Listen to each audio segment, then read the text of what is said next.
안녕하세요. 남북 통합문화센터와 피스모모가 함께하는 영화 토크 벌써 네 번째 시간인데요. 오늘은 북한 영화 내 고향의 처녀들을 가지고 이야기를 나누어 볼까 합니다.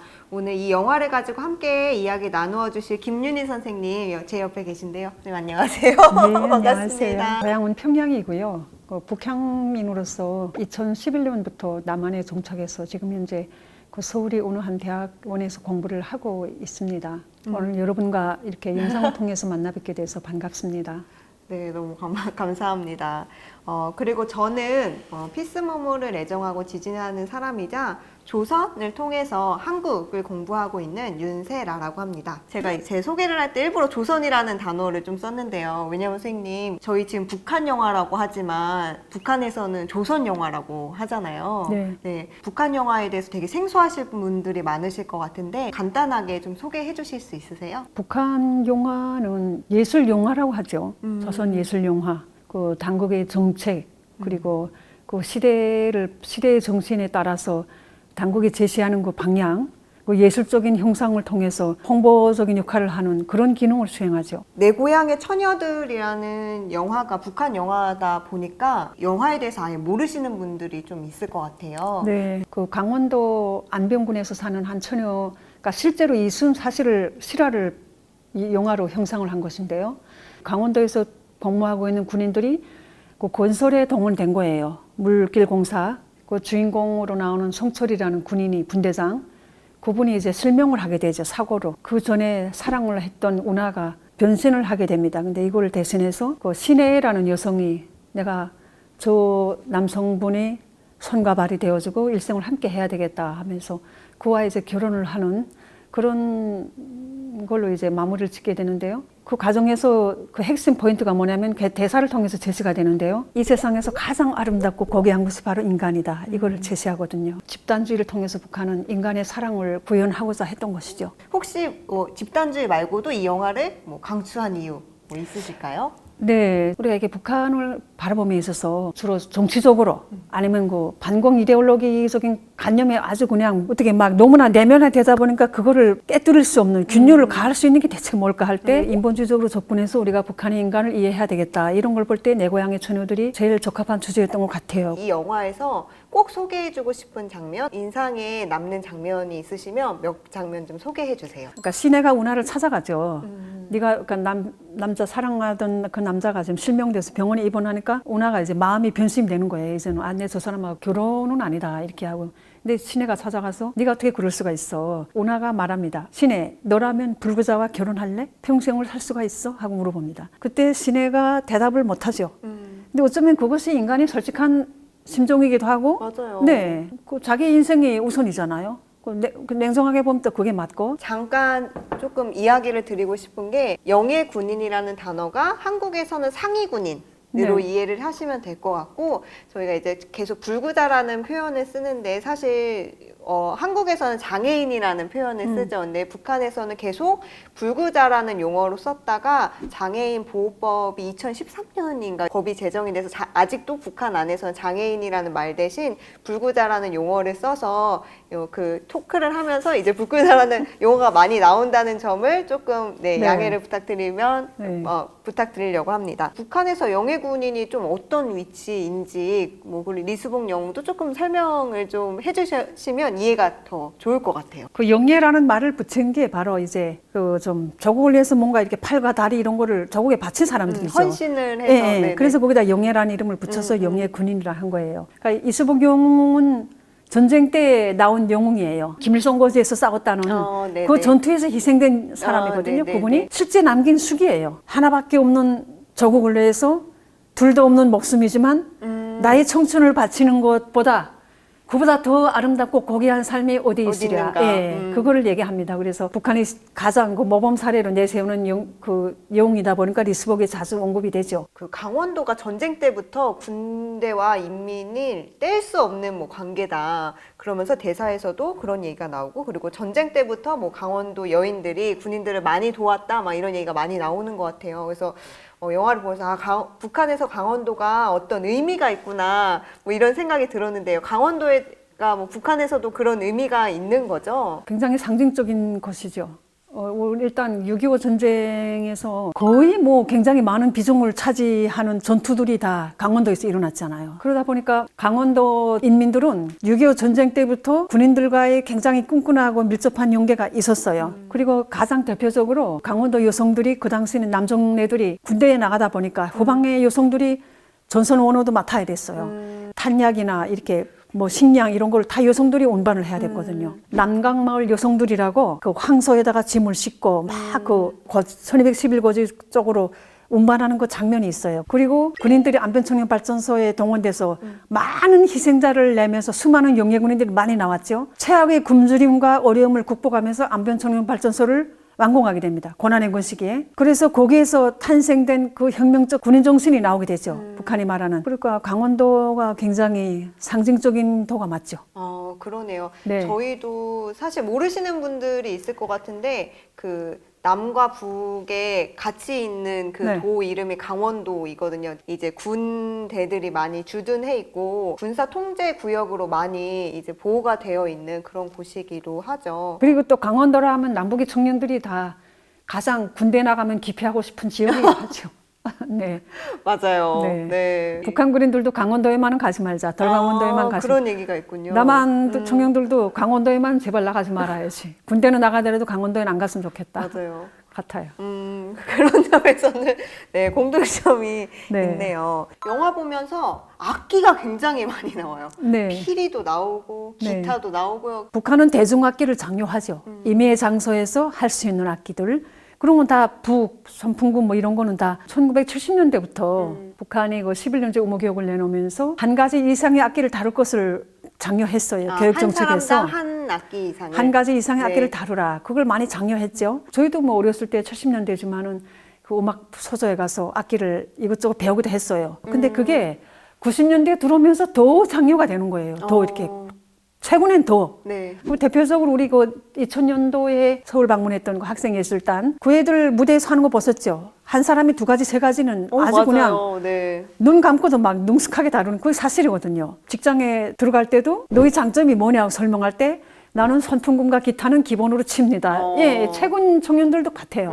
일반적으로. 저희 뭐 한국인들이 약간 흥의 민족이긴 하지만 북한에 계신 분들은 더 그걸 악기를 통해서 네. 더 많이 그렇게 하시는 것 같아요. 네. 네, 선생님 저 그리고 영화를 보다가 제가 되게 공감 가는 부분이 있었는데 그 꼭꼭 숨어라 머리카락 보인다 이 노래가 영화에서 그래서 이 노래 듣고 아 북한에서도 이 노래 부르는구나 생각이 들었거든요. 그래서 혹시 남에서 혹 북한에서 같이 부르는 뭐 동요라던가 노래 아니면 있죠. 놀이, 그렇죠. 뭐 문화 이런 게 있으면 몇 가지 좀 그 소개해 주세요. 조선시대부터 내려오던 그 뭐지? 새야 새야 네네. 파랑새야 뭐 청포장사 맞아요, 맞아요. 울고 간다. 네. 그 노래도 불렀죠. 저희 어렸을 때. 놀이는 술래잡기, 그다음 수건 돌리기, 그리고 이렇게 말뚝박기. 네. 북에서는 그거를 말타기라고 해요. 말타기. 그리고 여기 닭싸움을 무릎싸움이라고 해요. 아 무릎 싸움이요. 예, 예, 아 이렇게 하니까. 네, 그러니까 네. 조선시대부터 그러니까 분단 이전에 우리의 전통적인 놀이, 노래 이런 거는 다 불러요. 그리고 풍진가도 이 풍진 세상을 만났으니 네. 그 노래도 저희는 불렀어요. 근데 원래 부르지 못하게 된 노래인데 그 계몽기 가요를 김연자 가수가 방북을 몇 차례 하면서 그 노래를 많이 불렀거든요. 왜냐하면 분단 이전까지 우리가 남북이 같이 공유했던 맞아요. 문화니까. 그래서 막 사람들이 불렀죠. 그 어르신들 같은 경우는 다 그걸 아니까. 홍도야 울지 마라 이런 노래들. 너무 많이 부르니까 그걸 일일이 통제하다가 마지막에 당국이 다 불러라 하고 그냥 불러라. 네, 허용을 했어요. 현재까지도 남북이 같이 공유하는 노래, 놀이, 전통, 어휘, 언어들도 굉장히 많아요. 네. 여기서도 그 말을 써? 저도 놀랄 때 많거든요. 그런 것들을 좀 많이 찾아서 이렇게 서로 이렇게 공유하는 그런 프로그램들이 좀 많았으면 좋겠어요. 네, 이 센터의 앞으로의 계획 해주실 조언까지 네, 이어해 네. 주셨네요.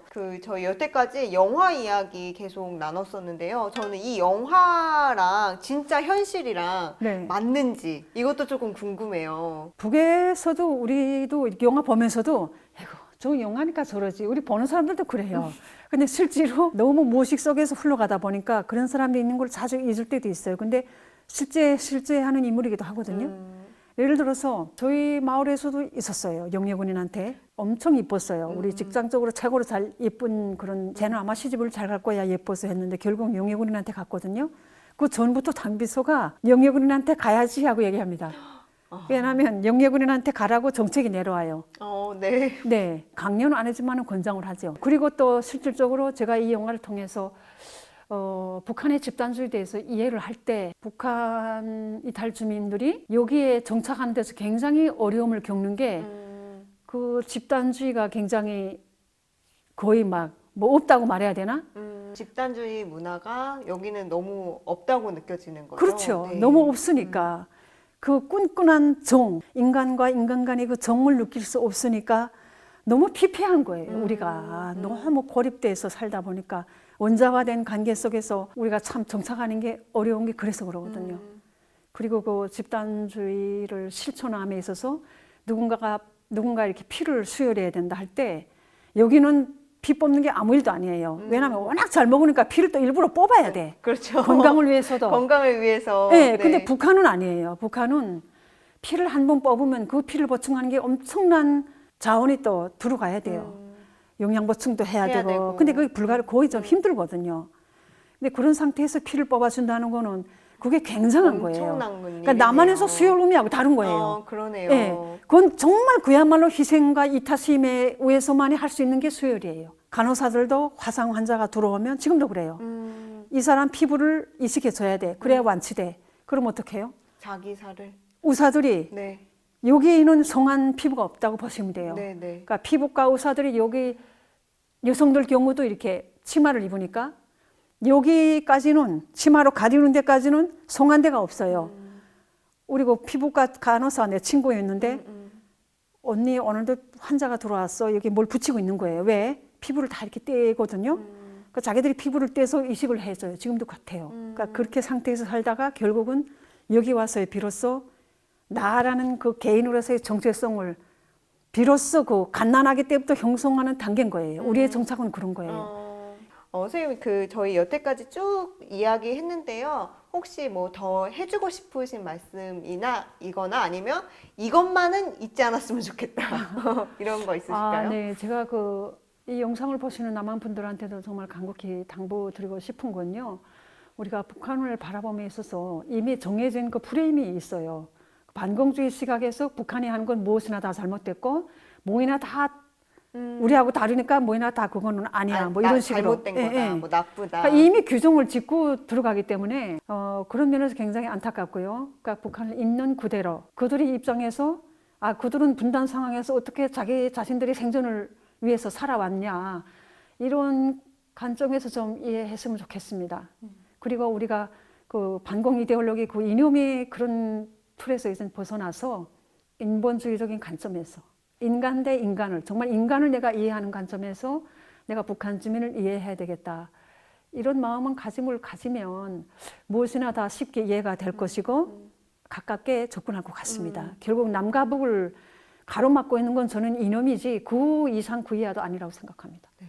굉장히 와닿는 말씀 해주신 것 같아요. 그러니까 저희가 뭔가 남과 북을 이야기할 때 뭐 항상 뭐 이렇게 뭐 하나가 되어야 된다거나 어떤 이상향을 이야기하지만 굉장히 서로의 고정관념 혹은 편견을 가지고 이야기를 하거나 바라보는 시간이 더 많았던 것 같은데 오늘 선생님께서 이 영화를 추천해 주신 이유도 그런 거가 아닌 그냥 인간 대 인간으로 이해할 수 있는 영화이기 때문에 추천을 해주셨고 그런 거를 꼭 잊지 말아달라는 당부까지 네, 말씀해 주신 것 같아요. 오늘은 조금 특별하게 북한 영화를 보게 되었는데요. 다음에는 또 어떤 영화로 남북통합문화센터와 피스모모가 어떤 영화 토크를 하게 될지 너무 기대가 됩니다. 저도 뭐 기회가 있다면 꼭 챙겨보고 꼭 신청해서 네, 함께 하도록 하겠습니다. 뭐 소감 한마디 하고 저희 끝낼까요? 네. 오늘 제가 이렇게 여러분 앞에서 북한의 영화에 대해서 소개하고 북한의 그 집단주의 정서에 대해서 얘기할 수 있는 기회를 갖게 돼서 너무 감사하게 생각합니다. 앞으로 또 우리는 서로 이렇게 분리가 되는 존재가 아니라 네. 분리가 될래야 될 수 없는 하나로 연결된 그런 존재라는 것을 잊지 말아 주셨으면 좋겠습니다. 네, 감사합니다. 제가 마지막에 네, 소감을 여쭤봤더니 또 눈물일 글썽이시는데요. 저는 선생님 말씀 들으면서 많은 생각을 했었던 것 같아요. 저도 혹시 뭐 북한을 바라볼 때 조금 색안경 혹은 내 자신이 좀 고정관념을 갖고 본 거는 아닐까? 뭐 이런 생각도 했었고, 우리 사람 대 사람으로 만나자. 정말 사람 대 사람으로 만나면 이런 적대 관계, 혐오 이런 게 사라질 것 같다. 라는 이제 생각도 들었고요. 그리고, 저도 제가 모르게 북한을 이야기하다가 제 안에서 약간 검열을 하는 것 같더라고요. 이런 얘기는 하면 안 될까? 제가 오늘 자유롭게 이야기하자라고 마음 먹고 왔는데도 그래서 이런 지금 북한 영화를 이렇게 영화 토크에서 소개를 해드리지만 나중에는 정말 자유롭게 다 영화를 함께 보고 더 자유롭게 이야기를 나눌 수 있는 날이 왔으면 좋겠습니다. 네, 선생님 오늘 너무 좋은 이야기 들려주셔서 감사합니다. 네. 네, 감사합니다.